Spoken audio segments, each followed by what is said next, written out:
In a modest apartment building in El Mahdi district, loneliness had become a tangible entity for Salma. 28 years old, living alone for the first time after her parents' passing. The silence of the new apartment felt more like waiting than safety. All this changed on Tuesday when she discovered the mirror leaning against the dumpster in the building's courtyard. The mirror stood about 5 feet tall, its dark wooden frame carved with intricate, almost organic designs that seemed to move when viewed from different angles. In one corner of the glass, there was a thin crack, barely visible unless light hit it at a specific angle. For Salma, the mirror represented character and history, a departure from the sterile IKEA furniture that filled her apartment. "Who would throw this mirror away?" she said to herself as she wiped dust off the glass. The first week passed without incident. Salma placed the mirror opposite her reading chair, enjoying how it made her small room appear more spacious. Then came the subtle discrepancies. Salma looked up from her book and noticed something strange.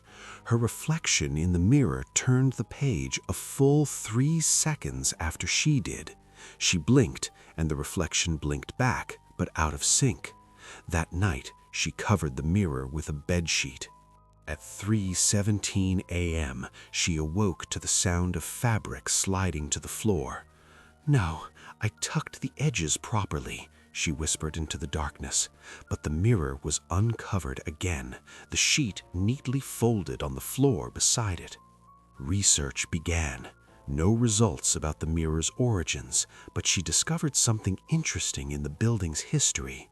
The previous tenant of her apartment, an elderly woman named Nafisa, had died alone. Neighbors reported she became obsessed with a mirror in her final days, claiming it showed her the other room. "Maybe my mind is playing tricks on me. Isolation does strange things," Salma said to her friend on the phone. "Maybe you should get rid of it." "I tried. It was back in my apartment when I returned from work." The reflections became bolder. One day, Salma's reflection pointed to something behind her in the mirror world. When she turned, there was nothing, but in the mirror, her reflection continued staring at the empty space in her actual apartment, her face pale with terror. "She's right behind you." "Who said that?" Salma froze in place.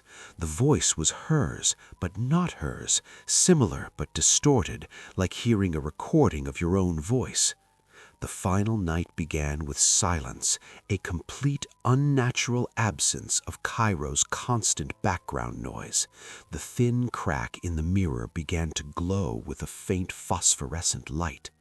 Salma retreated until her back hit the wall. "What do you want?" The reflection replied for the first time in perfect sync. "I want what you have, the warmth, the breath, the heartbeat."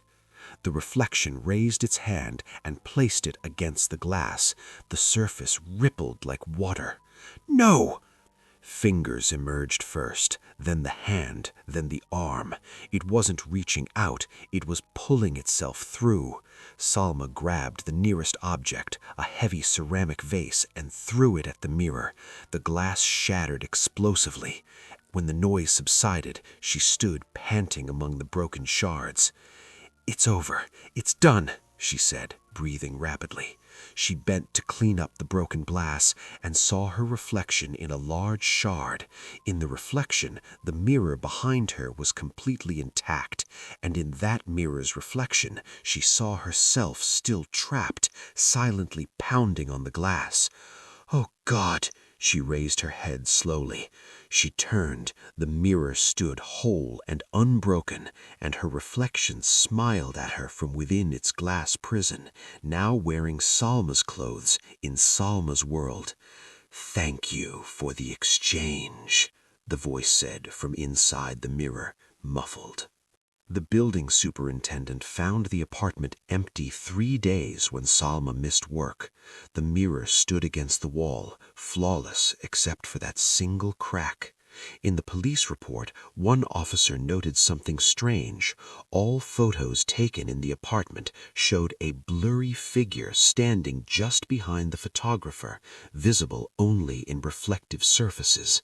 The case was eventually filed under missing person, presumed to have left voluntarily, and the mirror was placed in storage, waiting for its next admirer.